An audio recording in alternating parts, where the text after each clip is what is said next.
হজরত হুসাইন মনসুর হাল্লাজ রহমতুল্লাহ আলাইহি আল্লাহর মস্ত বড় ওলি ছিলেন। অদ্ভুত অদ্ভুত কেরামত তার ছিল। হাল্লাজ শব্দের অর্থ ধনুরি, মানে ধনুকর। একবার একজনার কার্পাস তুলার স্তূপের নিকট দিয়ে যাচ্ছিলেন। তুলার দিকে হাত দিয়ে ইশারা করলে তুলার দানা আলাদা হয়ে গেল।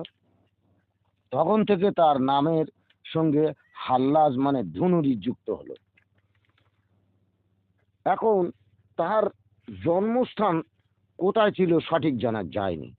হযরত মনসুরের নামে একজনের নাম ছিল মনসুর, সে ছিল জাদুঘর, কিন্তু আমরা এনাকে মানে ধনুরি হিসেবে জানি।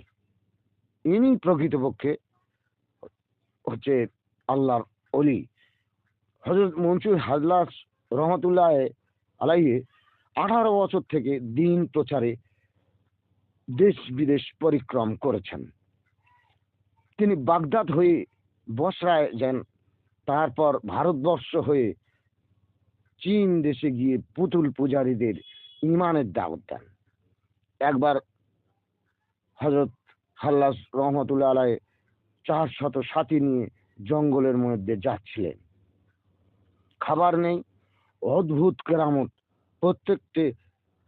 প্রত্যেককে একটি ভাজা মাছ ও 2টি করে রুটি খাওয়ালেন।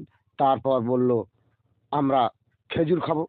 তিনি বললেন, আমাকে লাঠিতে নাড়িতে থাকো, মানে লাঠি যেরকম নাড়া দেয় আমাকে নাড়াও। দেখা গেল তাকে ধরে নাড়ালো, আর অঝর নয়নে খেজুর পড়ছে।